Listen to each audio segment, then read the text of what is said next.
J'ai passé 40 ans à préserver cette terre. Chaque poteau de clôture, chaque arbre planté par les mains de mon défunt mari. Tout cela pour qu'un jour mon fils puisse se tenir ici le jour de son mariage et sourire comme son père l'avait fait autrefois. J'ai vendu mon dernier tracteur, encaissé le reste de mon épargne retraite et engagé une équipe pour transformer la vieille ferme Nolan en un lieu de mariage digne des rêves de Pinterest. Et je l'ai fait discrètement, sans un mot de plainte. Mais si j'avais su ce qu'ils pensaient vraiment de moi, si j'avais su qu'ils me traiteraient comme la poussière sous leurs talons de créateur, je n'aurais jamais levé le petit doigt. Tout a commencé par une idée qui me tenait à cœur depuis que Zach était petit, vers 5 ou 6 ans, courant pieds nus dans les champs à la poursuite des lucioles.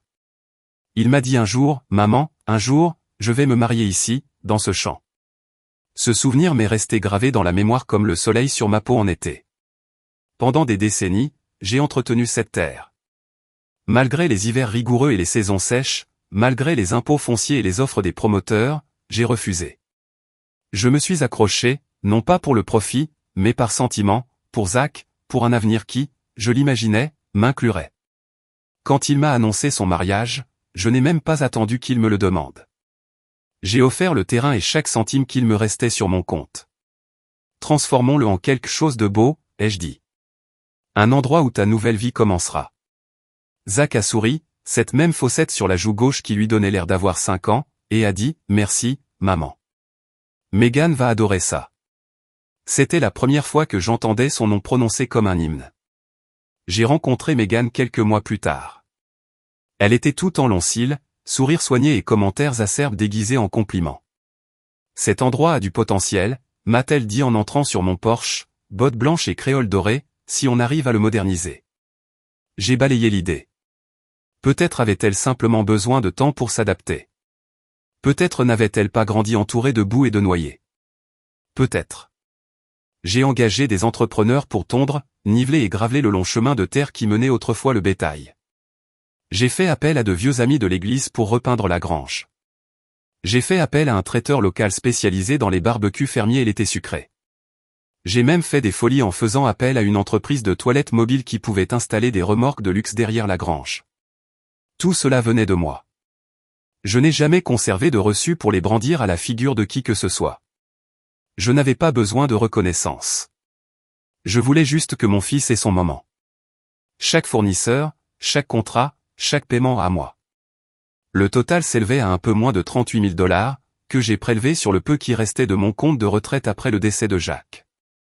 Mon mari m'a toujours dit, économise pour tes vieux jours, triche. Mais je me suis dit que c'était assez proche. Megan est passée plus souvent pour vérifier l'avancement des travaux. Chaque visite était accompagnée d'une nouvelle demande. On peut démolir ce vieux poulailler? Il gâche la photo.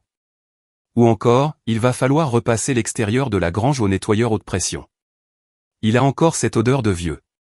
J'ai dit oui à tout, j'ai souri, j'ai hoché la tête, j'ai redoublé d'efforts. Non pas parce que j'étais faible, mais parce que je croyais que l'amour signifiait sacrifice et que le sacrifice signifiait paix. Je me souviens de la première fois où elle m'a appelé Pat. Pas Madame Nolan, pas maman, juste Pat. Comme si j'étais une inconnue derrière le comptoir d'une station-service. Une fois, j'en ai parlé gentiment à Zach. Il m'a dit, elle est juste décontractée comme ça. Ne le prends pas personnellement. Alors, j'ai digéré ça comme du thé amer. Le mariage était dans 2 semaines lorsque Megan a amené son équipe d'organisatrices et de vidéastes pour trouver du contenu. Je leur ai offert de la limonade glacée et des biscuits. Personne n'a touché à rien. Ils ont arpenté le terrain comme si c'était déjà leur propriété, comme si j'avais eu la chance d'être en arrière-plan. Je me suis dit que c'était le stress. Les mariés sont tendus. J'avais vu ça dans les films. Un soir, j'ai surpris Megan au téléphone devant la maison d'hôte. Elle riait. C'est rustique, mais pas dans le sens mignon du terme. Honnêtement, je ne sais pas pourquoi il est si obsédé par ce pays. C'est comme le sanctuaire de sa mère dédié aux rêves morts. Elle ne savait pas que j'étais sur le porche. Elle s'en fichait. J'ai senti mes joues chauffer, mais je n'ai pas avancé. Je suis resté là, invisible à nouveau. Malgré tout, j'ai persévéré. J'ai coordonné avec le loueur de tentes pour livrer la structure avant jeudi. J'ai installé des panneaux de stationnement et même peint un panneau de bienvenue à la main. Bienvenue au mariage de Nolan Keller, disait-il, avec des tournesols que j'avais peints moi-même. J'ai même acheté des bougies à la citronnelle en gros pour éloigner les insectes. Pendant tout ce temps, ils publiaient des messages sur Internet disant qu'ils faisaient tout eux-mêmes. Un ami de l'église est passé et m'a dit « Triche, tu t'es vraiment surpassé. Ils doivent être tellement reconnaissants. » J'ai simplement souri et répondu « Ils sont jeunes. Ils sont occupés. » Mais au fond de moi, je me suis demandé, étais-je utile ou étais-je exploité? Ce n'était pas le début d'une histoire de vengeance. Pas encore. C'était le début d'un réveil. De celui qui survient lentement, comme une porte de grange qui grince après des années de rouille. Je voulais croire qu'il se souciait de moi. J'avais besoin de croire que mon amour signifiait quelque chose. Mais quelque chose en moi, silencieux et dur, avait commencé à changer. Et ce changement ne faisait que commencer. La semaine suivante fut un véritable tourbillon de poussière, de coups de marteau et de sueur. Le soleil tapait fort, la chaleur du Nebraska me pesait sur les épaules comme des briques, mais je ne me plaignais pas. Je ne m'en suis jamais plaint. L'équipe de la tente est arrivée tôt lundi matin pour monter la structure. Je leur ai préparé du café et apporté des chaises pliantes pour qu'ils n'aient pas à s'asseoir dans l'herbe pendant les pauses.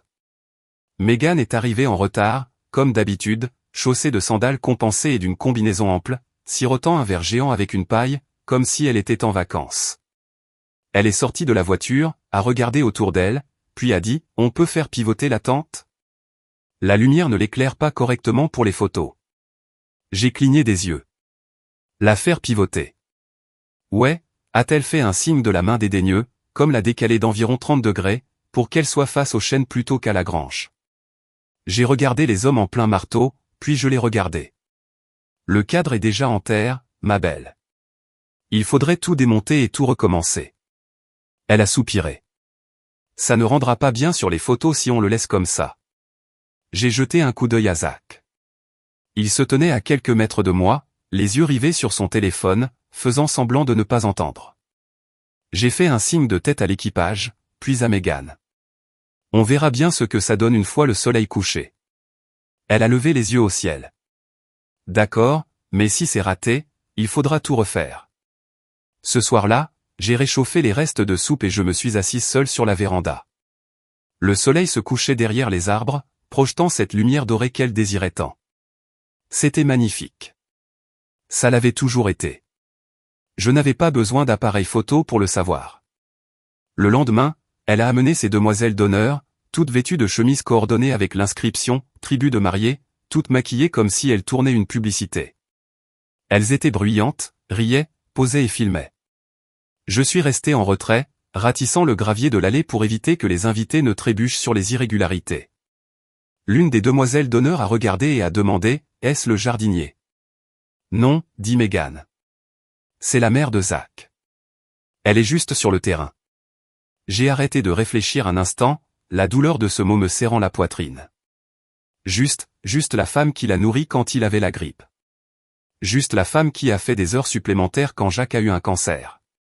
Juste la femme qui a sacrifié sa vieillesse pour organiser un mariage auquel je n'avais même pas été invité. Je suis retourné dans la cuisine et me suis posté près de la fenêtre. Je n'ai pas pleuré. Je suis resté planté là, à regarder l'endroit où se trouvait le poulailler ou celui qu'il m'avait fait démolir parce qu'il avait l'air trop rustique.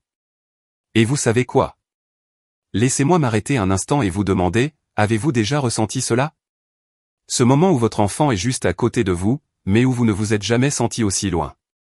C'est comme être chez vous et réaliser que vous n'êtes plus le bienvenu.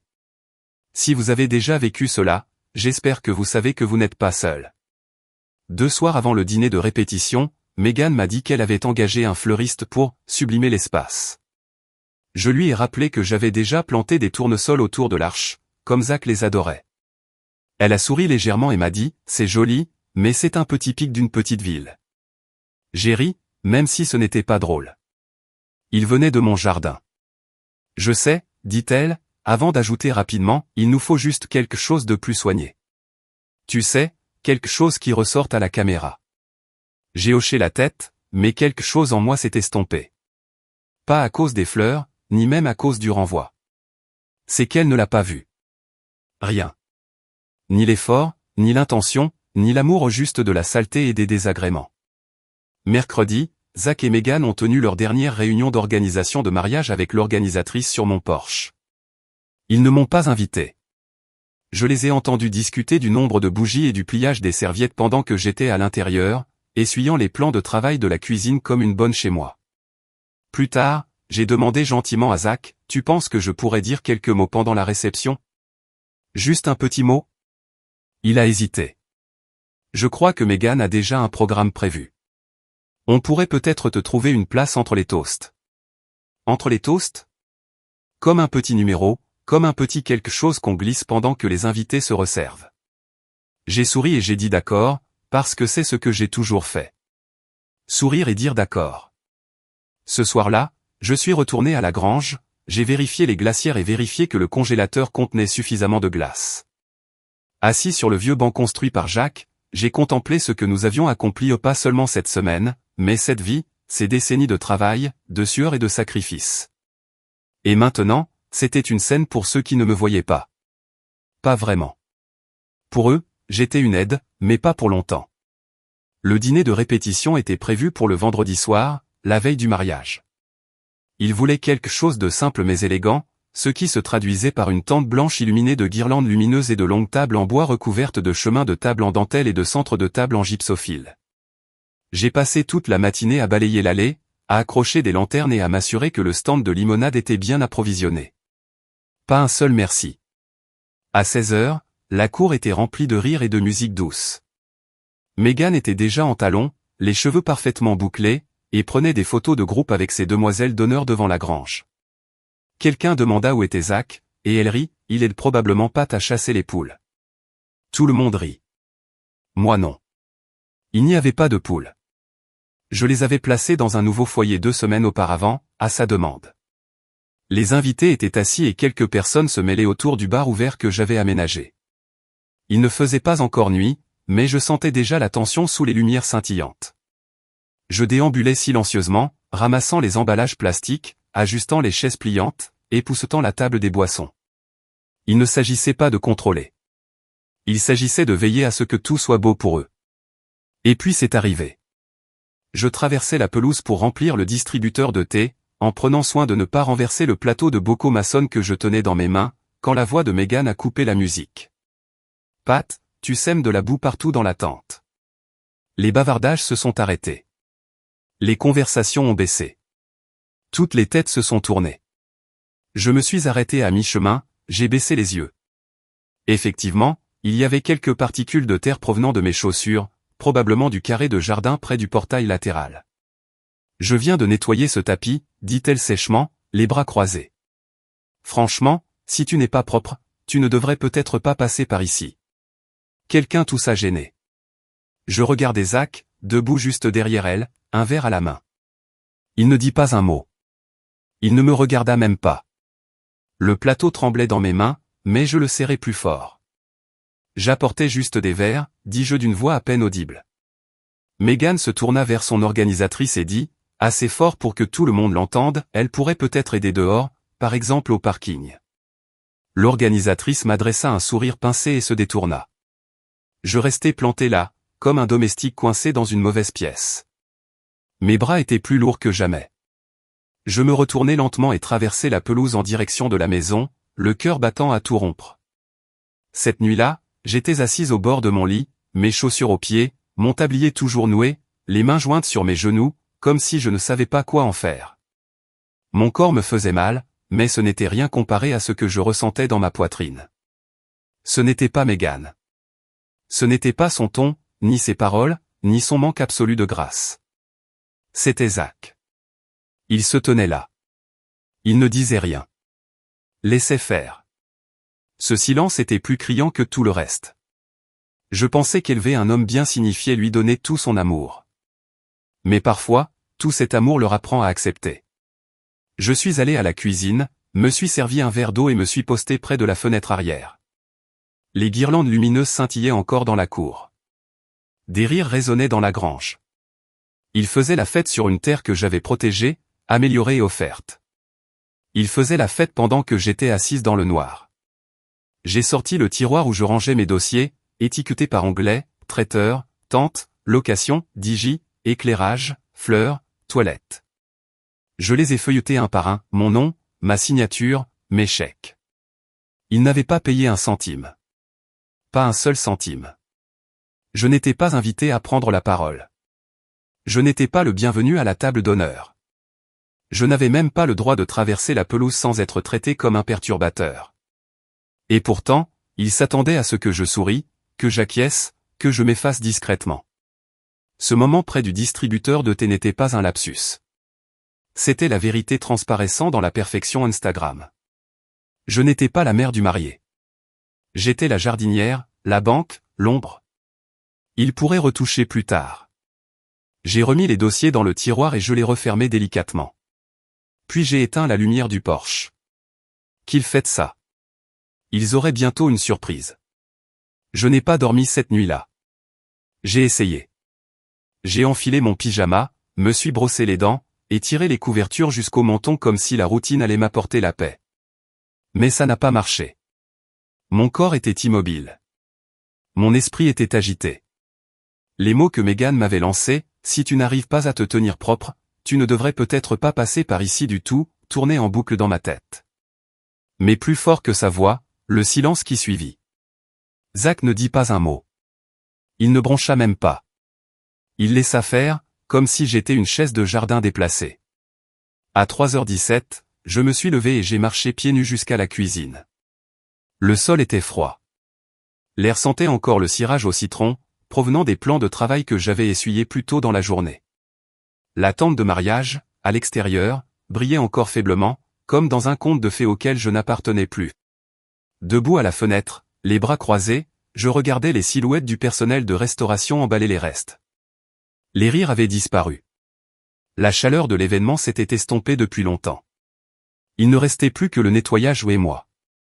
J'ai ouvert le tiroir près du réfrigérateur, celui où je gardais les papiers d'urgence. J'y avais rangé chaque contrat, chaque reçu, chaque facture, soigneusement étiquetée dans des chemises en papier craft. Je les ai sortis et les ai posés sur la table de la cuisine. Toilette, tente, location, traiteur, éclairage, digi, fleurs. Chacun portait mon nom. Chaque pointillé signé de ma main, chaque dépôt effectué sur mon compte courant. Je n'avais pas réalisé à quel point c'était à moi, à quel point ça les concernait peu. Le pire, c'est que je n'avais pas voulu de reconnaissance. Je n'ai jamais demandé une seule banderole avec « Merci, maman ». Les applaudissements ne m'intéressaient pas, mais je pensais vraiment qu'au moins ils me verraient, que je serais plus que la personne qui transportait des chaises et servait du thé sucré. Mais je ne l'étais pas. J'étais l'employé. Correction, j'étais l'employé bénévole. Je me suis assise et j'ai examiné le contrat du fleuriste. Il avait été signé 2 mois plus tôt. Megan avait insisté pour me rembourser les frais supplémentaires une fois la dernière retouche de sa robe réglée. Ce remboursement n'est jamais arrivé. Et maintenant, je réalisais qu'il n'arriverait jamais. Ça n'avait jamais été prévu. Je n'étais pas prévu. J'ai allumé la lampe au-dessus de la table et j'ai ouvert mon ordinateur portable. Mes emails étaient remplis de confirmations de fournisseurs, horaires d'installation, factures, planning de livraison. J'ai parcouru chaque email, comme si j'épluchais un oignon. Sauf qu'au lieu de larmes, j'ai ressenti de la chaleur. Pas de rage, pas encore, juste de la chaleur. Comme un petit feu constant qui s'allume dans ma poitrine. Un objet a attiré mon attention, dernier appel. Solde dû. Suite avec toilette de luxe. Je l'ai ouvert. 3000 $. La carte enregistrée, la mienne. Puis une autre facture, location d'un générateur pour le week-end, 1100 $. Encore la mienne. Je me suis adossé à mon fauteuil et j'ai fixé l'écran, la mâchoire serrée. Ce n'était pas de l'amour. Ce n'était pas une famille. C'était un vol déguisé en gratitude, paré de dentelle et de vœux. Il y a eu un instant, un seul, où j'ai failli pleurer. Ma vision s'est brouillée, mais aucune larme n'a coulé. Au lieu de cela, j'ai laissé échapper un souffle que j'avais l'impression de retenir depuis des années. Puis je me suis relevé. J'ai rangé les contrats dans une pile bien rangée et je suis allé dans le placard du fond. À l'intérieur, je gardais un vieux coffre-fort, un de ces coffres métalliques dont la clé colle. J'ai tourné la serrure et j'ai sorti un dossier que je n'avais pas touché depuis près de 10 ans. Titre de propriété, ferme familiale Nolan. Jacques et moi avons acheté le terrain en 1981 et l'avons remboursé en 1995. Nous avions ajouté le nom de Zach au testament à l'époque où nous pensions qu'un héritage se transmettait par la foi, et non qu'on le piétinait avec des talons.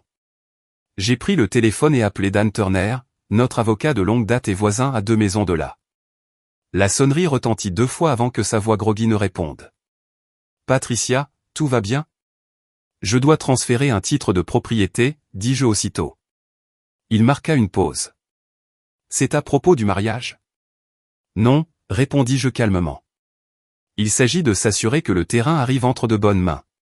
Il ne protesta pas, se contentant de dire « Passez après 9 heures, apportez les documents. » J'ai raccroché et glissé l'acte dans mon sac. Je ne savais pas encore exactement ce que j'allais en faire, mais j'étais sûr d'une chose, il ne s'avancerait plus sur mon sol pour m'humilier. J'en avais assez de les voir transformer mon amour en leur complaisance. Et le matin venu, je ne serais plus invisible. À 9h07 le lendemain matin, j'étais assis en face de Dan Turner. Un café dans une main, un titre de propriété dans l'autre. Son petit bureau était niché derrière la pharmacie du coin, les murs tapissés de photos de champs de maïs et d'équipes de football d'une décennie. Dan représentait notre famille depuis avant la naissance de Zach. C'était le genre d'homme qui lisait chaque ligne 2 fois avant de dire oui, et je le respectais pour cela. Il parcourut le document en silence, les lèvres pincées par ce demi-sourcil qu'il avait toujours lorsqu'il réfléchissait. « Tu es sûr de ça, Pat ?» demanda-t-il. J'acquiesçai. « Je veux que ce soit retiré de mon nom d'ici ce soir. » Dan se pencha en arrière. « Tu ne veux pas attendre après le mariage ? » L'émotion est à son comble. « Non, » répondis-je. « Ce n'est pas une question d'émotion. C'est légal. Ce terrain est à moi. C'est moi qui décide qui l'occupe. » Il m'a regardé une longue seconde, puis a hoché la tête. « Bon, où va-t-il ? » J'ai sorti un autre journal de mon sac. J'aimerais le donner au refuge pour femmes de Rolling Pinet. Dan a haussé les sourcils, impressionné. « Tu es sérieuse ? » Comme une crise cardiaque. Il a immédiatement entamé les démarches. Il a déposé les documents, préparé le transfert et pris rendez-vous avec le greffier du comté pour traiter l'acte l'après-midi même. À 15h, le terrain appartiendrait légalement à l'association. Ni à Zach, ni à Megan, ni à l'organisatrice du mariage, ni au fleuriste, ni au groupe de musique. Plus maintenant. Je suis sorti du bureau de Dan et j'ai trouvé le soleil sec du Nebraska. Pour la première fois depuis des semaines, je ne me sentais pas fatigué. Je me sentais légère, comme si quelque chose qui pesait sur mes épaules depuis des années avait enfin glissé. De retour à la maison, je me suis assis à la table de la cuisine et j'ai passé le premier appel. L'entreprise de location de toilettes. Bonjour, c'est Patricia Nolan. Je dois annuler la livraison de demain. L'homme à l'autre bout du fil semblait perplexe. Madame, c'est un préavis assez tardif. Je suis au courant. C'est moi qui ai versé la compte, et le terrain sur lequel la livraison devait avoir lieu ne m'appartient plus. Vérifiez votre contrat. Cela me donne pleinement le droit de résilier. Il marqua une pause. Oui, madame. Je m'occuperai de l'annulation. Un de moins. Ensuite, l'entreprise de tente, puis le fournisseur de générateurs, la location de guirlandes lumineuses, les ventilateurs extérieurs, le personnel de restauration, le service de sécurité du parking. Chaque appel suivait le même scénario. À l'autre bout du fil, toutes les voix ont essayé de me dissuader. Pas de manière impolie, juste sur le ton du « tu es sûr » que les vendeurs utilisent quand les choses tournent mal. Mais une fois les faits exposés, mon nom sur le contrat, ma propriété foncière, le transfert déposé le matin même, personne n'a pu contester. À la fin du dernier appel, il était presque 13 heures. Le mariage était prévu pour 16 heures le lendemain. Dans moins de 24 heures, les invités arriveraient sur un terrain qui n'appartenait pas aux mariés. Un espace sans tente, sans toilette, sans éclairage, sans nourriture, sans musique et sans droit d'utilisation. Debout au bord du porche, je contemplais le terrain dégagé, fraîchement tondu, parfaitement encadré par la grange et les chênes qui l'entourent. J'avais imaginé Zach en smoking, la montre de mariage de Jacques au poignet, Megan dans une robe hors de prix, flottant dans une allée fleurie. Mais maintenant, le silence serait revenu.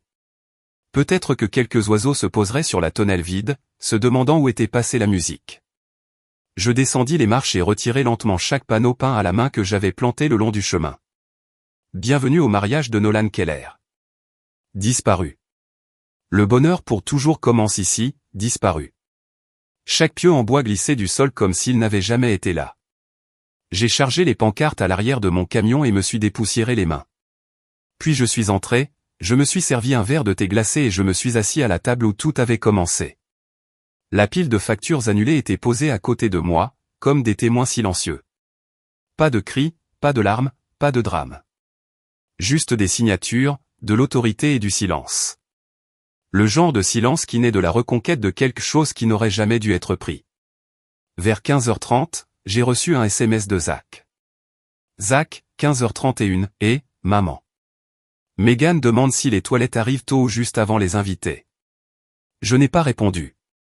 Zach, 15h42, les gars de la tente ne sont pas encore arrivés. Tu peux vérifier la confirmation? Toujours rien. Puis l'appel est arrivé. Je l'ai laissé sonner, sonner, sonner. Finalement, j'ai complètement éteint le téléphone. Cette nuit-là, j'ai dormi comme une souche. Pas de rêve, pas de drap froissé, pas de regard fixé au plafond. Juste le sommeil et la paix. Au lever du soleil, j'étais déjà réveillé. Non pas par anxiété, mais parce que je ne l'étais pas. C'est drôle comme le corps peut enfin se reposer une fois que l'âme s'est relevée. J'ai préparé un petit déjeuner tranquille, préparé du café frais et même pris le temps de beurrer mes tartines encore chaudes. Pour la première fois depuis des semaines, le nœud dans ma poitrine s'était dénoué. Vers 9h01, mon téléphone s'est rallumé. Zach avait manqué un appel, puis Megan, puis Zach à nouveau. Je n'ai pas répondu. Au lieu de cela, je suis sorti sur le porche, toujours en robe de chambre, une tasse de thé à la main, et j'ai contemplé le terrain qui ne portait plus mon nom. Ni le leur. Il n'était plus à moi, mais il était toujours paisible. Le champ était silencieux, la rosée scintillant sur l'herbe. Pas une seule chaise pliante ni une table drapée de dentelle en vue. Juste la terre, le ciel et le silence. À 10h15, la première voiture est arrivée. Un SUV argenté avec les demoiselles d'honneur entassées à l'arrière comme des bagages, leur fer à friser et leurs trousses de maquillage dégringolant derrière elles. Derrière les rideaux de mon salon, je les ai regardées autour d'elles, perplexes, téléphone à la main, le visage crispé par la frustration.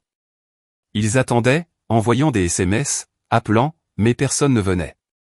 Pas de musique, pas de fleuriste, pas de camionnette de restauration, que du vide. À 11h, la voiture de Zach a dérapé dans l'allée. Il a claqué la portière, a fait irruption sur mon porche et a frappé à la porte d'entrée comme un homme qui n'aurait pas été invité à sa propre fête. Je n'ai pas répondu. Je suis resté dans le couloir, les bras croisés, à écouter le bruit étouffé à travers la porte. Maman, tu es là. Que se passe-t-il? Un autre coup.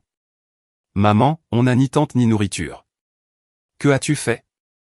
Je suis restée silencieuse, non pas par peur, mais parce que je n'avais plus rien à expliquer. Il a frappé à la porte pendant une minute entière avant de descendre les marches d'un pas lourd et de crier dans son téléphone. Elle ne répond pas. Je ne sais pas ce qu'elle a fait. Tout a disparu. Je le regardais arpenter la cour en gesticulant. On entendait la voix de Megan dans son haut-parleur, aiguë et stridente. Tu m'avais promis que ce serait parfait. Ce n'était pas seulement le mariage qui s'effondrait. C'était l'illusion, le fantasme qu'ils avaient bâti sur le sacrifice d'autrui. Dès l'instant où ils m'ont chassé de la terre, ils ont détruit les fondations. Et aujourd'hui, tout s'effondrait. À midi, plusieurs invités ont commencé à arriver, en talons et costumes, cadeaux et cartes à la main, l'air complètement perdu. Ils sont sortis de leur voiture et se sont retrouvés dans un champ sans décoration, sans sono, sans accueil souriant, juste de l'herbe, de la poussière et la confusion. Certains ont essayé d'appeler, d'autres ont erré maladroitement. Quelques-uns ont pris des photos, peut-être par incrédulité, peut-être pour partager avec les autres l'étrangeté de la situation. Puis vint le coup de fil. Je ne m'attendais pas à ce que ce soit Linda, ma belle-sœur, la sœur de Jacques. Colline, dit-elle prudemment. Je viens de parler à Zach. Il dit que le mariage est gâché. Je n'ai rien dit. C'est vrai? Il n'y a rien. J'ai pris une gorgée de thé. C'est vrai. Pourquoi? Sa voix était douce, pas furieuse, juste tremblante. Que s'est-il passé? Il y eut un long silence de mon côté. Puis je dis, ils m'ont dit de partir, alors je l'ai fait. Elle était silencieuse. Et peut-être que vous, en regardant cela, vous êtes passé par là aussi. Peut-être savez-vous ce que c'est que de se donner entièrement, son temps, son énergie, son cœur, pour finalement s'entendre dire qu'on est un obstacle. Si c'est votre cas, je tiens à vous dire ceci, vous n'êtes pas obligé de continuer à être présent pour ceux qui vous considèrent comme un fardeau. Parfois, partir est la meilleure chose que vous puissiez faire pour vous-même. Linda soupira. Je ne savais pas que c'était si grave. Je pensais, je ne sais pas ce que je pensais. Ils n'avaient pas besoin de moi, dis-je, mais ils avaient vraiment besoin de ce que je pouvais leur donner. Et maintenant, ils n'auront ni l'un ni l'autre. Lorsque nous avons raccroché, je n'ai ressenti aucune culpabilité, aucune hésitation, juste du calme. À 14 heures, heure exacte à laquelle la cérémonie devait commencer, un autre SUV est arrivé. Celui-ci appartenait à la directrice du refuge pour femmes. Je l'ai appelée ce matin-là pour lui demander si elle voulait venir visiter le terrain.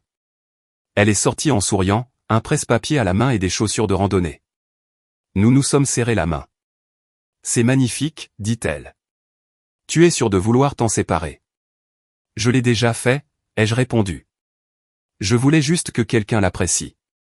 Elle se retourna, regarda le champ vide et hocha la tête. On en prendra bien soin. On va planter quelque chose d'honnête ici.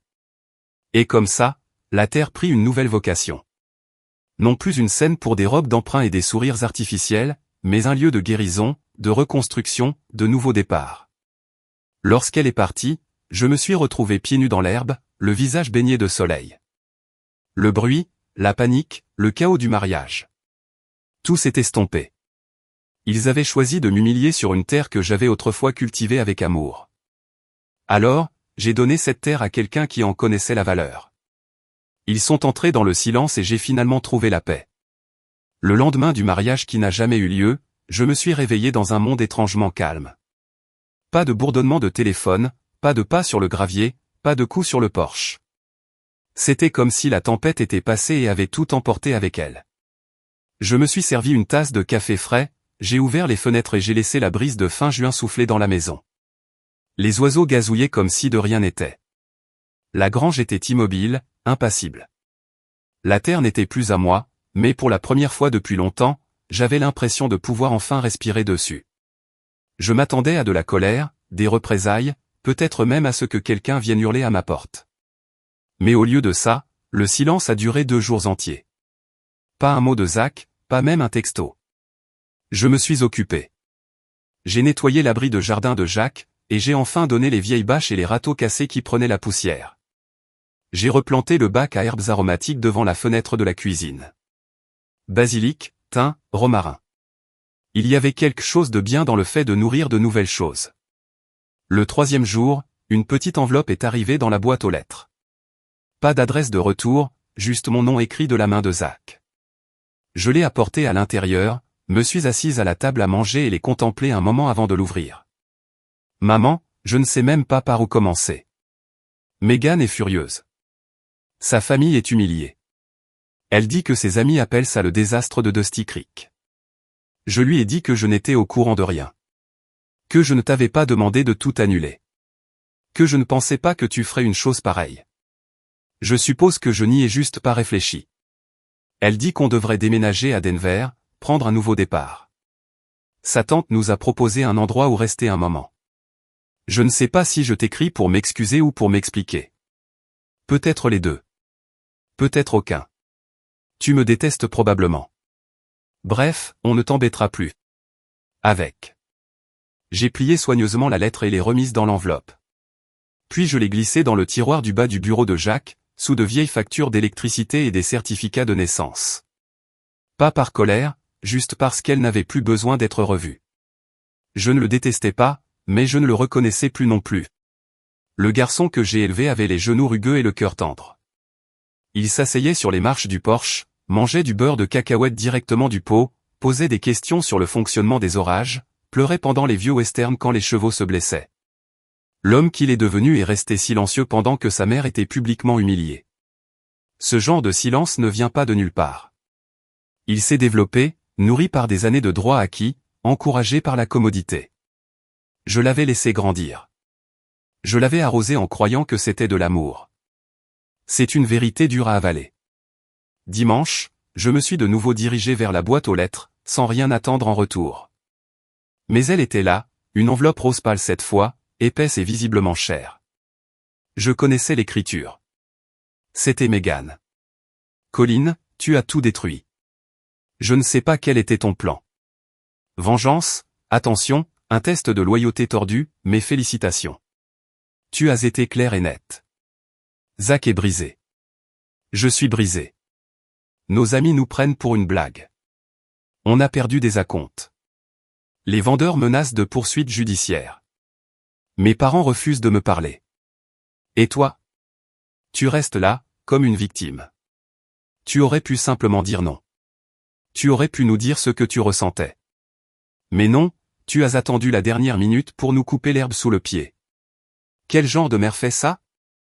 Ne nous recontactez plus jamais. Et cette fois, je n'ai pas plié la lettre. Je l'ai déchirée en 2, puis en 4, puis encore une fois. De nouveau, jusqu'à ce qu'elle ne soit plus que poussière de papier. Je l'ai jetée au compost avec le marc de café et les épluchures de carottes. Laissons la terre la reprendre. Il n'y avait aucune excuse, pas même une once de conscience. La lettre de Megan ne parlait pas de perte. C'était une question de reproche. Et le reproche, quand il vient d'une personne ingrate, n'est qu'une autre façon de demander pourquoi vous avez cessé de vous laisser exploiter. Je ne lui ai pas répondu. Je n'ai pas répondu à Zach non plus. Au lieu de cela, j'ai pris une décision. Je n'allais plus être leur histoire. Les laisser raconter la version qu'ils voulaient au brunch et aux réunions de famille. Les laisser jouer les victimes dans ce mariage qui n'a jamais eu lieu. J'avais déjà reconquis mon silence. Et maintenant, je reconquiers mon avenir. Le lendemain matin, j'ai acheté une petite cabane de l'autre côté de la ville, juste à rénover, sans plus.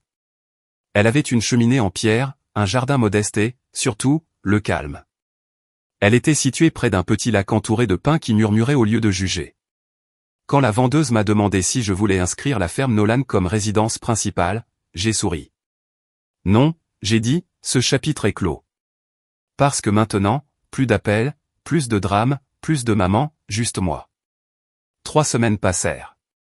Je n'avais aucune nouvelle de Zach ni de Megan. Pas un appel, pas un coup. La maison restait silencieuse et le bruit ne me manquait pas. Je remplissais mes journées de petit bonheur, peindre les murs de la cuisine du nouveau chalet d'un jaune chaleureux, rempoter des plantes araignées, apprendre à cuisiner pour une personne sans avoir l'impression qu'il manquait quelque chose. J'avais commencé à faire du bénévolat à Rolling Pinet, le refuge auquel j'avais fait don du terrain. La directrice, Carmen, m'a invité à rejoindre le groupe de sensibilisation communautaire, composé principalement de femmes de mon âge ou plus âgées, dont beaucoup avaient des histoires à vous briser le cœur. Nous n'étions pas là pour partager nos traumatismes, mais pour construire quelque chose. Le terrain qu'ils aménageaient pour en faire un jardin résidentiel et un centre de bien-être à long terme était plein d'espoir. Et moi aussi, discrètement. C'était un mardi matin lorsque je suis entré dans le restaurant du coin et que j'ai vu le titre du journal posé sur le comptoir, l'échec d'un mariage révèle la générosité de la communauté. Un événement abandonné se transforme en projet d'agrandissement d'un refuge.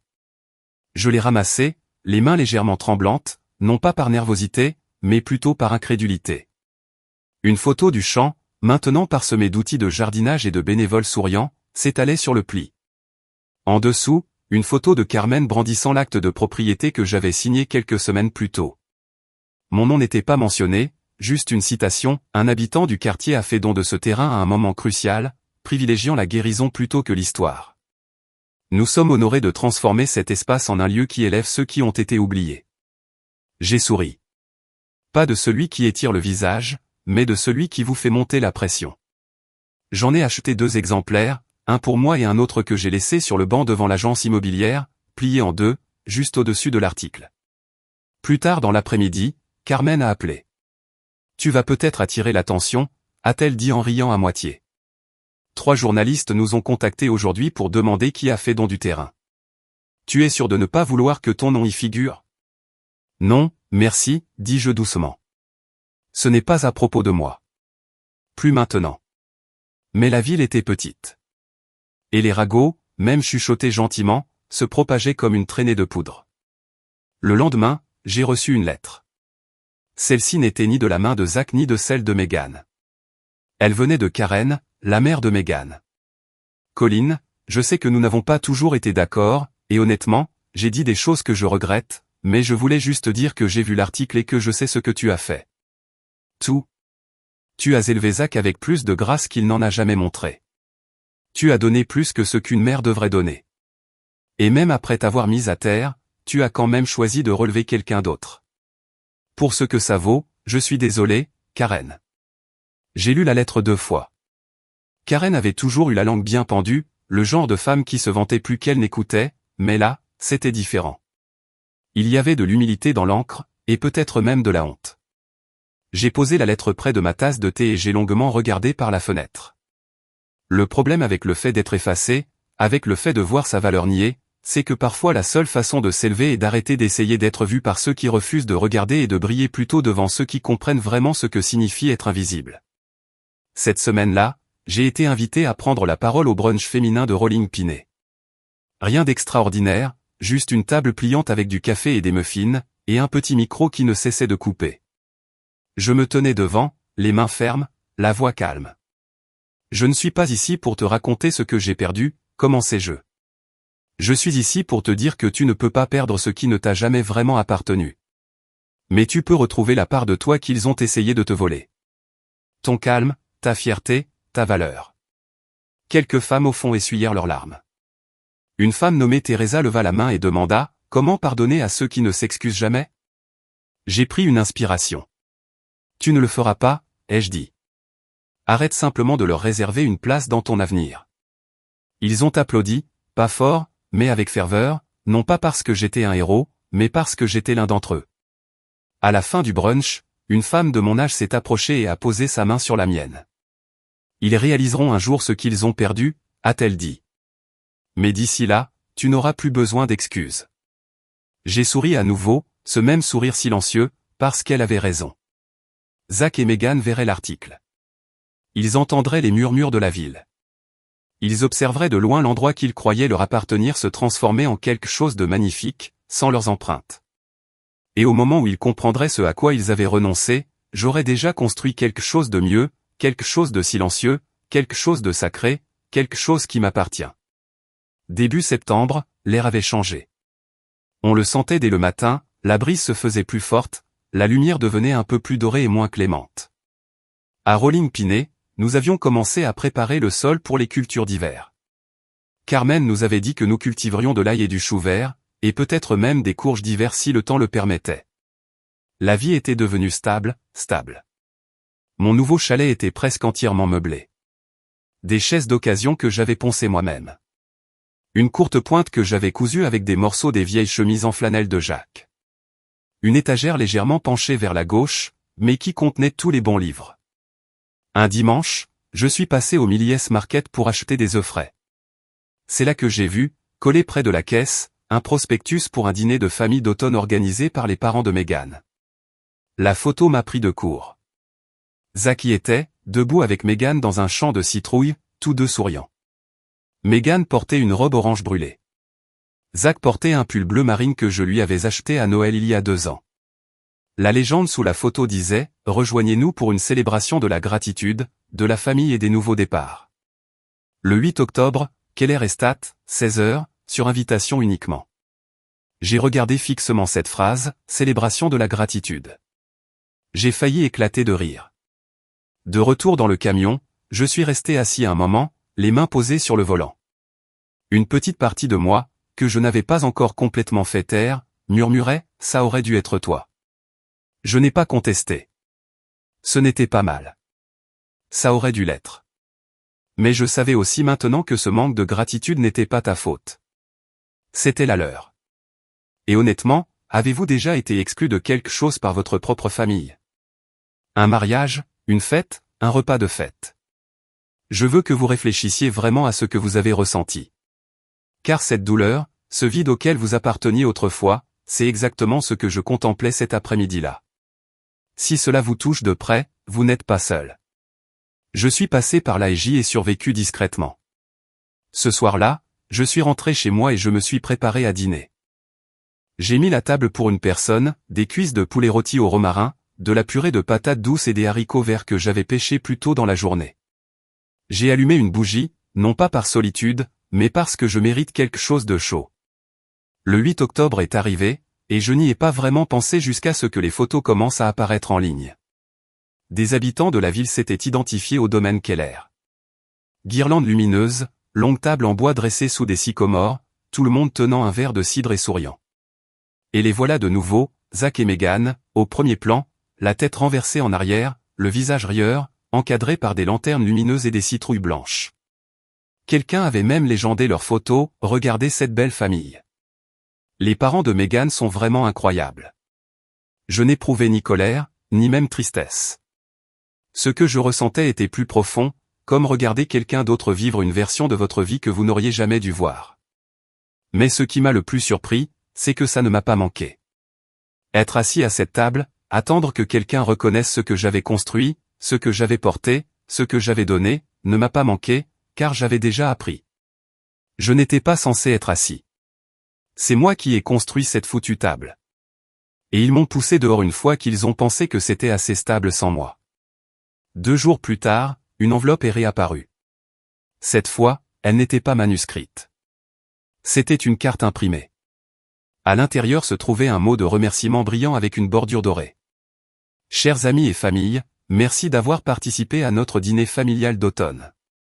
Nous sommes tellement reconnaissants de l'amour qui nous entoure alors que nous entamons ce nouveau chapitre. Votre présence a rendu ce moment encore plus précieux. Avec toute notre gratitude, Zach et Meghan Keller. Pas de signature, pas de personnalisation, juste une carte copiée et envoyée. Comme si j'étais parmi la masse. Comme si je n'avais jamais été la racine même de leur arbre. Je ne l'ai pas gardée. Je ne l'ai pas déchirée non plus. Je l'ai simplement jetée dans la poubelle de recyclage, j'ai refermé le couvercle et je me suis servi une tasse de thé. Car voilà ce que je savais désormais. Je ne faisais plus partie de leur récit. Et c'était normal. Car dans la vie qu'ils construisaient, organisaient, peaufinaient et enveloppaient de mots comme la gratitude, il y avait un vide flagrant. Les mains d'une mère avaient autrefois tenu chaque brique, et maintenant ils avaient une table sans moi, mais j'étais en paix sans eux. Le premier front froid de la saison est arrivé un mardi matin. Je m'en souviens parfaitement, car je venais de finir de planter de l'ail le long de la clôture du jardin de Rolling Pinet lorsque le vent s'est mis à souffler un peu plus fort. J'ai remonté ma vieille veste polaire et j'ai regardé le ciel gris pâle, indécis, le genre de temps qui donne envie de soupe et de silence. De retour au chalet, j'ai allumé la cheminée et l'ai laissé emplir la pièce d'une odeur de chêne et d'un doux crépitement réconfortant. J'étais en train de couper une tranche de pain au levain quand j'ai entendu un coup à la porte. Ni fort, ni frénétique, juste hésitant. Je marchais lentement. Une partie de moi le savait déjà. Quand j'ouvris la porte, Zach se tenait là. Il paraissait plus mince, plus âgé, comme quelqu'un qui avait retenu sa respiration trop longtemps et qui avait enfin commencé à expirer. Ses cheveux étaient légèrement en bataille, il portait un sweat à capuche que je n'avais pas vu depuis la fac, un sac à dos en bandoulière. « Et, dit-il. »« Salut, répondis-je. Nous sommes restés là un moment, le vent bruissant à travers les pins derrière lui. Puis j'entrai.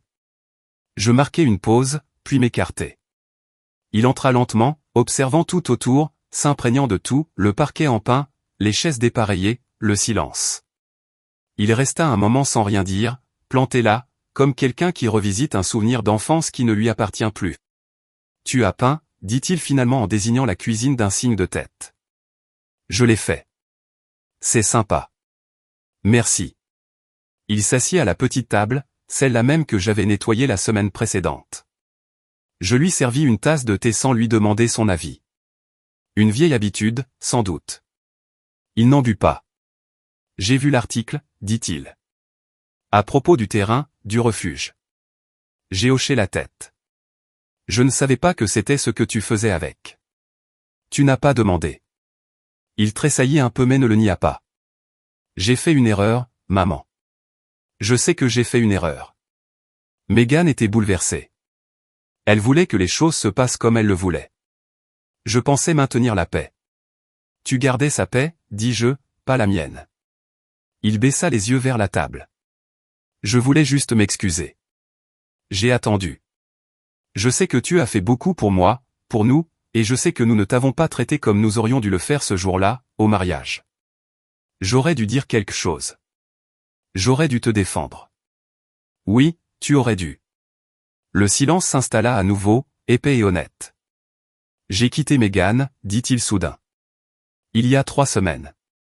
Cette partie, je ne l'avais pas prévue. Elle ne voulait pas parler de ce qui s'était passé. Elle voulait juste aller de l'avant. Faire comme si rien n'était de sa faute. Je ne pouvais plus faire ça. Je l'ai regardé attentivement. Il ne pleurait pas, mais il avait l'air de quelqu'un qui pleurait intérieurement depuis des mois. Je suis resté chez un ami, je cherchais du travail, je réfléchissais à tout. Il marqua une pause, comme s'il cherchait les mots justes. Je suis venu voir s'il y avait encore une place pour moi dans ta vie. Je n'ai pas répondu tout de suite, car à vrai dire, je n'étais pas sûr. Il y a une différence entre pardonner à quelqu'un et le laisser revenir. Et il ne le savait pas encore. Pas vraiment. Zach, dis-je doucement, je t'ai élevé avec tout ce que j'avais. Pas seulement de l'argent, mais aussi de l'amour, du temps, des sacrifices. Et quand j'avais besoin d'un peu de tout ça en retour, j'ai obtenu le silence. Il déglutit difficilement. Je sais. Je ne suis plus en colère, ai-je continué. Mais j'ai construit quelque chose dans ce silence, quelque chose de stable. Et je ne le démolirai pas pour laisser revenir quelqu'un qui n'a pas prouvé qu'il pouvait se tenir debout sans me marcher dessus. Je ne veux pas te marcher dessus, maman. Je veux juste arranger les choses. Alors tu devras me le montrer, ai-je dit, au fil du temps. Pas en une seule visite, pas avec une seule excuse. Il hocha la tête, les yeux rouges mais fermes. Je le mériterai, murmura-t-il. Tu vas essayer, corrigeai-je doucement. Il termina son thé en silence, puis se leva. Je loge dans la vieille maison Walker, sur la colline, dit-il. Si jamais tu veux me parler, me rendre visite ou me crier dessus, je serai là. Je l'ai accompagné jusqu'à la porte. Il s'est retourné une fois avant de quitter le porche. Je n'ai jamais cessé de t'aimer, dit-il. Je sais, répondis-je. Mais l'amour sans respect ne mène pas loin. La porte se referma doucement derrière lui, sans claquement, sans fracas. Et je me rassis à ma table, les yeux fixés sur la seconde tasse, désormais vide. Il n'y eut ni triomphe, ni justification, juste un léger changement de gravité. Il revint. Mais cette fois, je n'ouvris pas complètement la porte. Thanksgiving arriva tôt cette année-là. Les feuilles virèrent au vert rapidement, comme si elles étaient pressées de tout perdre. À la mi-novembre, les dernières couleurs étaient tombées, ne laissant derrière elles que les os des arbres, bruts, honnêtes, sans honte de leur nudité. J'ai passé la matinée à préparer une tarte aux pommes. Pas pour quelqu'un d'autre, juste pour moi. L'odeur emplissait la cabane, la cannelle et le sucre se mêlant allèrent comme un souvenir que je n'avais plus à chasser. Je n'avais pas prévu de revoir Zach. Aucune grande réconciliation n'avait suivi sa visite. Juste un texto une semaine plus tard, j'espère que tu vas bien. Fais-moi signe si tu as envie de me parler. Je n'ai pas répondu. Pas par méchanceté. Simplement parce qu'il n'y avait encore rien à dire. Ce qu'il ignorait, c'est que je le voyais parfois de loin, passant devant la poste avec des provisions. Il avait l'air différent, un peu plus posé, un peu plus humble. Pourtant, je n'étais pas prête. Et je crois que c'est ce qui m'a le plus surprise, ne pas me sentir obligé de le laisser rentrer juste parce qu'il s'était excusé. Pour la première fois de ma vie, je n'ai pas eu besoin de prouver que j'étais une bonne mère en endurant davantage de souffrances. C'est une leçon que beaucoup d'entre nous apprennent trop tard. On n'a pas besoin de prouver sa valeur par sa tolérance. Ce dimanche-là, je me suis promené jusqu'au bord du lac, près du chalet. L'eau était calme, miroitante. J'y voyais le ciel, vaste, doux, bleu pâle. Je me suis assis sur le banc que Jacques avait construit l'année précédant sa mort, celui sur lequel nous buvions notre café, même en hiver. Et j'ai pensé à quel point la guérison peut être silencieuse. Elle ne s'accompagne pas toujours d'une conclusion, de larmes ou d'une musique de fond. Parfois, c'est juste la paix, une respiration profonde, un repas tranquille, une bonne nuit de sommeil, et savoir qu'on peut passer la journée sans consulter son téléphone pour voir si quelqu'un nous a enfin appréciés. Quelques jours avant Thanksgiving, Carmen m'a invité à une petite réunion à Rolling Piney. Rien de grand, juste les femmes qui avaient travaillé la terre au fil des saisons. Nous étions assises autour d'un feu de joie, des chopes de cidre à la main, emmitouflés dans des écharpes, à échanger des anecdotes sur l'année écoulée. À un moment donné, une jeune femme nommée D m'a demandé « Avez-vous déjà souhaité que les choses se passent différemment avec votre fils ?» J'ai remué mon cidre, puis j'ai levé les yeux vers les étoiles. Avant, oui, dis-je. Je pensais que si j'avais dit ce qu'il fallait ou si j'avais tenu un peu plus fort, les choses ne se seraient peut-être pas détériorées. Mais maintenant, je pris une gorgée, je suis simplement reconnaissante d'avoir enfin vu les choses clairement avant de ne plus pouvoir le faire. Elle hocha la tête. C'est courageux. Non, dis-je doucement. C'est ça, la survie. On n'en a plus parlé après ça, parce qu'on n'était pas obligé. Les femmes nous aiment. On se comprend sans trop de mots. Le lendemain, j'ai reçu un petit colis sur mon porche. Pas de nom, juste une boîte emballée dans du papier craft. À l'intérieur, il y avait une photo. Zach et moi, il y a des années. Il avait dû la ressortir d'un entrepôt.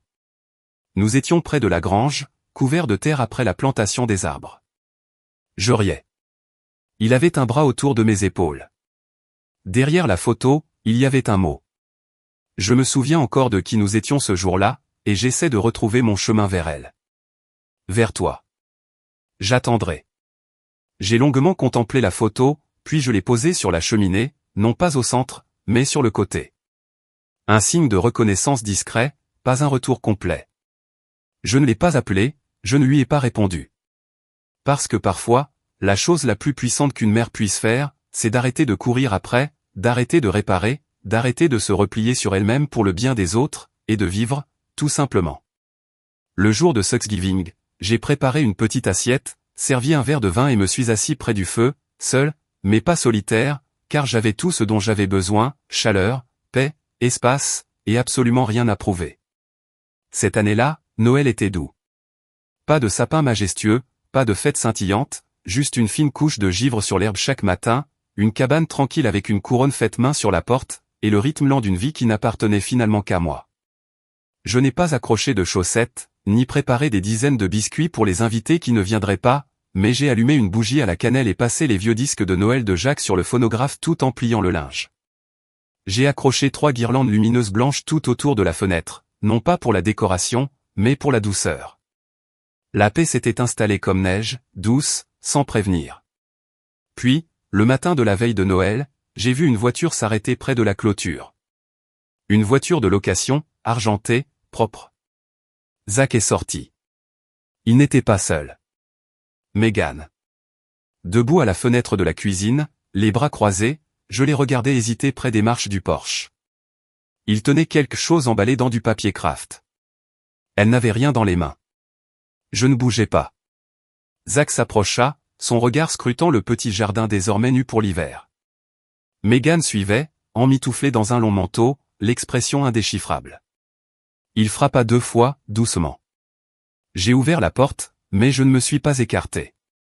Joyeux Noël, maman, dit Zach, la voix faible, comme s'il n'était pas sûr d'avoir encore le droit de le dire. Pareil pour toi, répondis-je. On était juste en ville. Je pensais que tu aurais peut-être besoin de compagnie. J'ai de la compagnie, dis-je doucement. Moi-même. Il cligna des yeux. Megan remua, mal à l'aise. Il lui tendit le paquet emballé. Ce ne sont que quelques photos et une lettre. Je ne l'ai pas pris. Il a hésité, puis l'a posé sur le banc en bois près de la porte. Je comprendrais que tu ne veuilles pas nous voir, dit-il. Je me suis juste dit que peut-être un jour. J'ai hoché la tête. Peut-être. Ils restèrent immobiles une seconde de plus, comme attendant que quelque chose change dans l'air. Mais ce ne fut pas le cas. C'était toujours ma maison, ma frontière, mon calme. Megan prit enfin la parole. Je ne comprenais pas avant, dit-elle. Mais maintenant, je comprends ce que tu représentais pour cette famille. Je l'ai regardé dans les yeux.